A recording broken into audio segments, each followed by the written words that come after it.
জাতীয় রাজস্ব বোর্ড যেন আলাদিনের চেরাগ। একে একে বের হয়ে আসছে এনবিআর এর কালো বিড়ালদের তথ্য। দেশের রাজস্ব সমৃদ্ধ করার দায়িত্ব যাদের উপর, তারাই জড়িত দুর্নীতিতে। তবে চোখের সামনে থেকেও যারা এতদিন ছিল ধরা ছোঁয়ার বাইরে, এক ছাগল কাণ্ডের পর তাদের মুখোশ উন্মোচিত হচ্ছে জনসম্মুখে। জ্ঞাত আয়ের বাইরে কে কোথায় কি রেখেছে তা বেরিয়ে আসছে। এনবিআর এর সেই কালো বিড়ালদের খবর জানাচ্ছেন দীপ্তচন্দ্র পাল। খালেদা জিয়া রাজি হয়ে গেল, ক্ষমতায়ও আসলো। খালি আমি শুধু এইটুকু বলেছিলাম, আল্লাহ তাআলা জন বুঝে ধন দেয়। বলেছে গ্যাস বিক্রি করবে, গ্যাস পাবেও না, বিক্রি করতে পারবেও না, পারে না। আপনার সাহস, আপনার দূরদর্শিতা আমাদের বিশাল সম্পদ। হঠাৎ করেই সরকারের রপ্তানি আয়ের হিসাব থেকে $23 বিলিয়ন গায়েব করে ফেলা হয়েছে।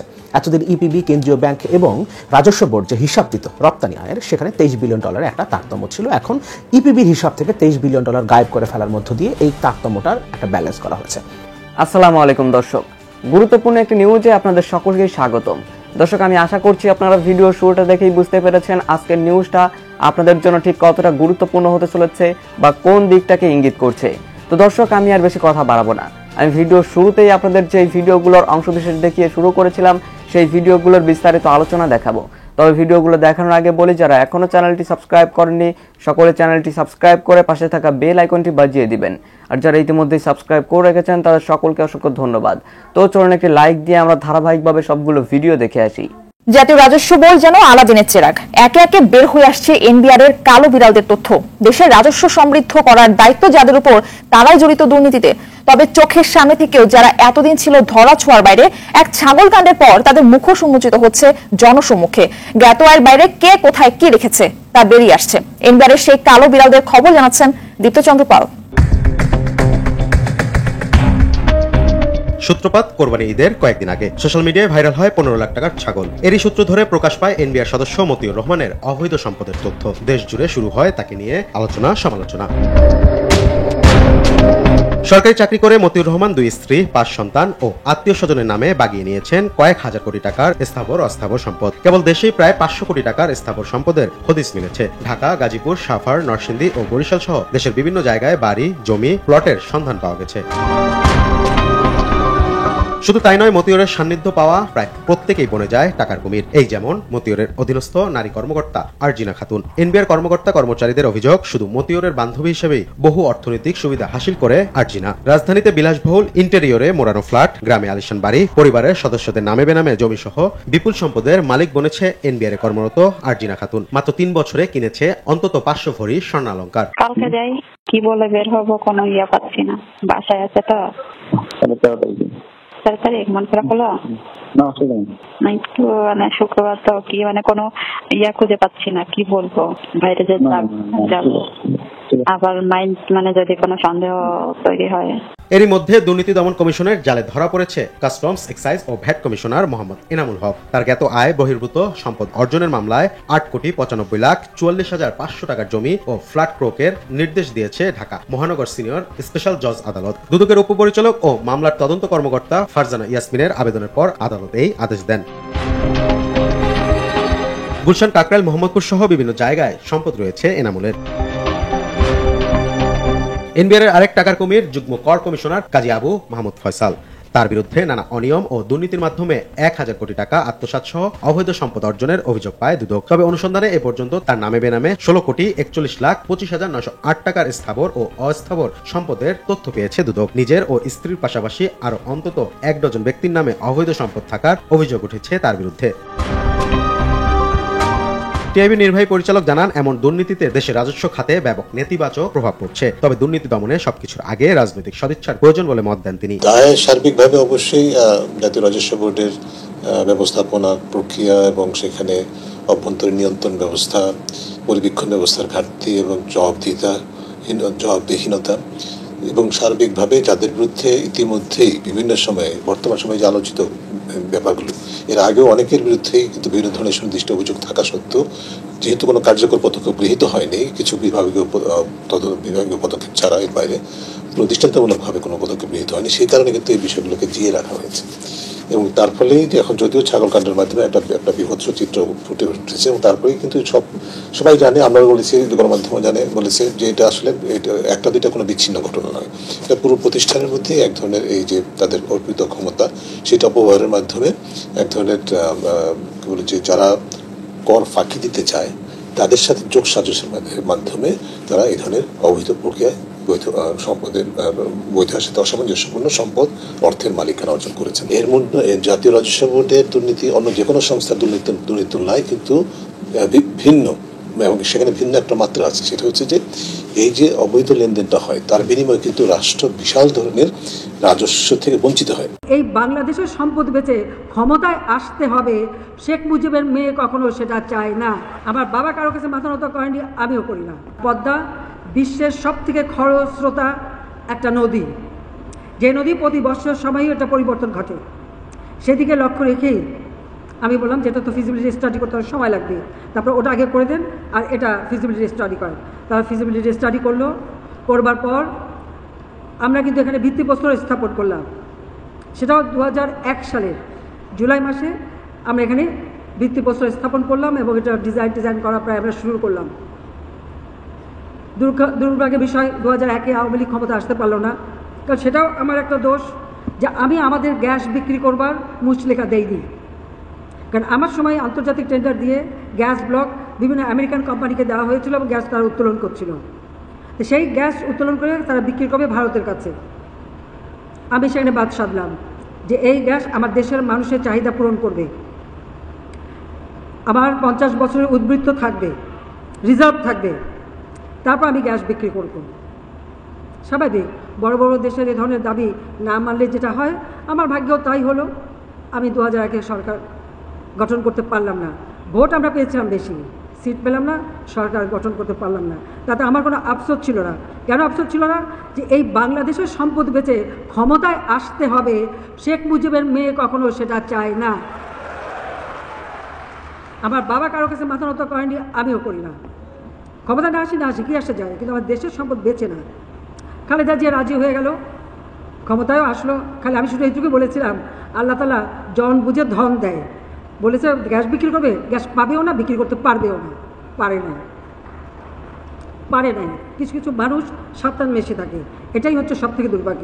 এই পদ্মা সেতুর নাম আমরা শেখ হাসিনার নামে, শেখ হাসিনা পদ্মা সেতু করতে চেয়েছিলাম, সংসদে দাবি উঠেছিল, সারা বাংলাদেশে বহু মানুষ দাবি তুলেছিল, কিন্তু তিনি সবার দাবি, ইভেন তার সঙ্গে শেখ রেহানাও একই সুরে কথা বলে, কথা হচ্ছে পদ্মা সেতু হবে পদ্মা নদীর নামে, আমার নাম কোনো অবস্থাতে আমি ব্যবহার করতে দেব।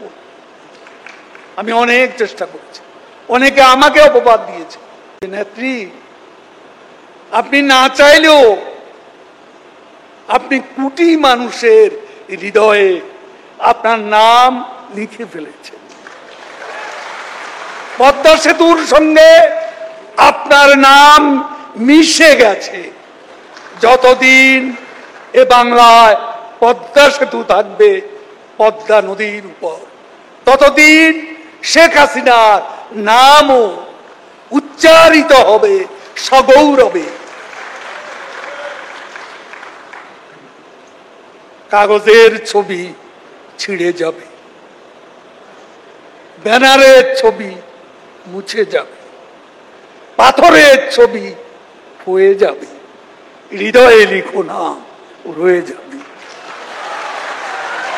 যে নাম আপনি হৃদয়ে লিখেছেন সেই নাম কেউ কোনোদিন মুছতে পারবে না। আপনার সাহস, আপনার দূরদর্শিতা আমাদের বিশাল সম্পদ। আপনি অকুত হয়ে সংকটে এগিয়ে যান, এটা আমাদের সাহসী করে।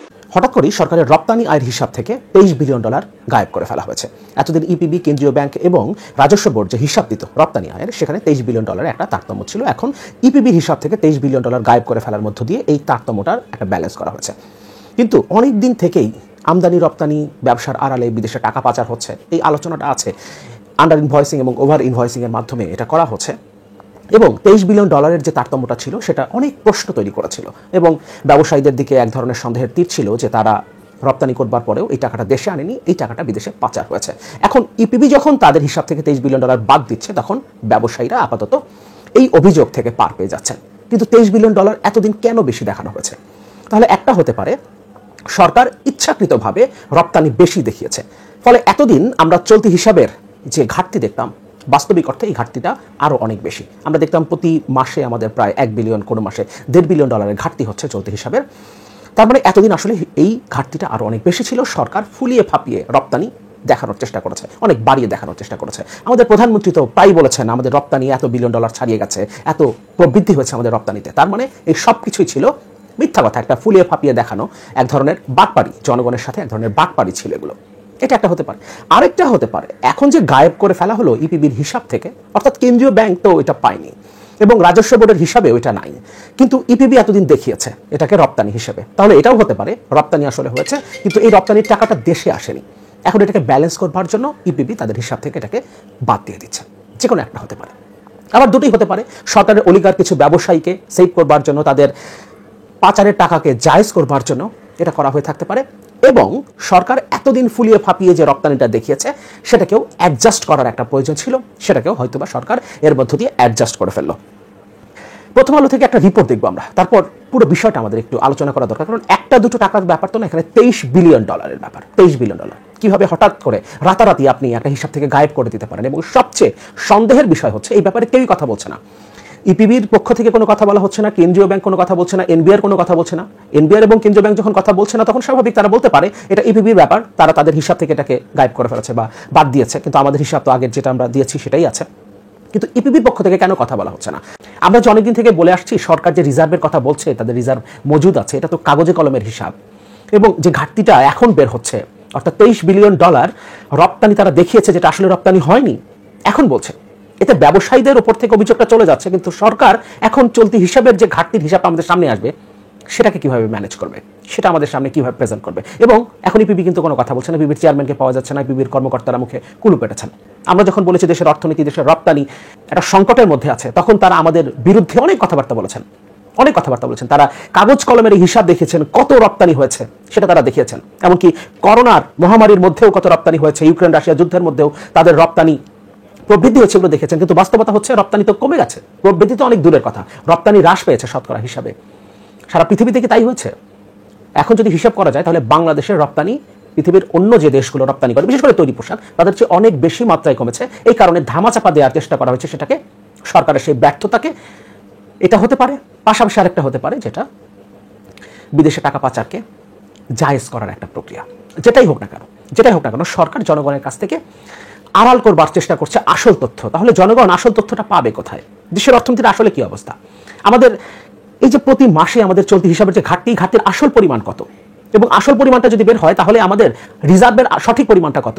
আপনার এই গ্রস রিজার্ভ, নেট রিজার্ভ, আইএমএফকে দেখানো রিজার্ভ, কেন্দ্রীয় ব্যাংকের ঘোষণা করা রিজার্ভ, এত কথা বাদ দেন, সত্যিকারের রিজার্ভ কত দেশের সেটা এখন প্রকাশ করতে হবে। কারণ ইপিবি যখন $23 বিলিয়ন হুট করে একদিন তাদের হিসাব থেকে গায়েব করে ফেলতে পারে, তাহলে কেন্দ্রীয় ব্যাংক কোনো একদিন হঠাৎ করেই বলে ফেলতে পারে আমাদের হাতে আর কোনো রিজার্ভ নাই, কিংবা আমাদের রিজার্ভ $2 বিলিয়ন, এতদিন আমরা ফুলিয়ে ফাঁপিয়ে অনেক বেশি দেখিয়েছি, এখন সেটা আমরা ঠিক করছি, আমরা সেই একটা ভারসাম্য আনছি, যে তারতম্যটা ছিল সেটাকে আমরা ঠিকঠাক করছি। হঠাৎ করে বলে ফেলতে পারে ইপিবি, যদি হঠাৎ করে বলতে পারে $23 বিলিয়ন কথা, তাহলে হঠাৎ করে কেন্দ্রীয় ব্যাংক বলে ফেলতে পারে আমাদের কাছে কোনো রিজার্ভ নাই। সুতরাং আমরা জানতে চাই সঠিক হিসাবটা কি, রিজার্ভের সঠিক হিসাবটা কি। প্রশ্ন আসতেই পারে, কারণ রিজার্ভ নিয়ে যখনই প্রশ্ন করা শুরু করেছে সাংবাদিকরা, তখন থেকেই আপনি বাংলাদেশ ব্যাংকে সাংবাদিকদের প্রবেশ করা বন্ধ করে দিয়েছেন। কি হয়েছে? রিজার্ভ কি আদৌ কিছু আছে, নাকি রিজার্ভের মধ্যে ওই ইপিবির মতো $23 বিলিয়ন মতো কোন একটা ঘাপলা আছে? দর্শক, আমি আশা করছি আপনারা সকলেই অত্যন্ত মনোযোগ সহকারে সবগুলো ভিডিও দেখেছেন। এমনকি দর্শক, যদি এই ভিডিওগুলো সম্পর্কে আপনাদের কোনো মতামত থেকে থাকে তাহলে তো অবশ্যই জানাবেন। দর্শক, নিউজটি শেষ করছি এখানেই, ফিরছি পরবর্তী নিউজে নতুন কোনো টপিকে। আল্লাহ হাফিজ।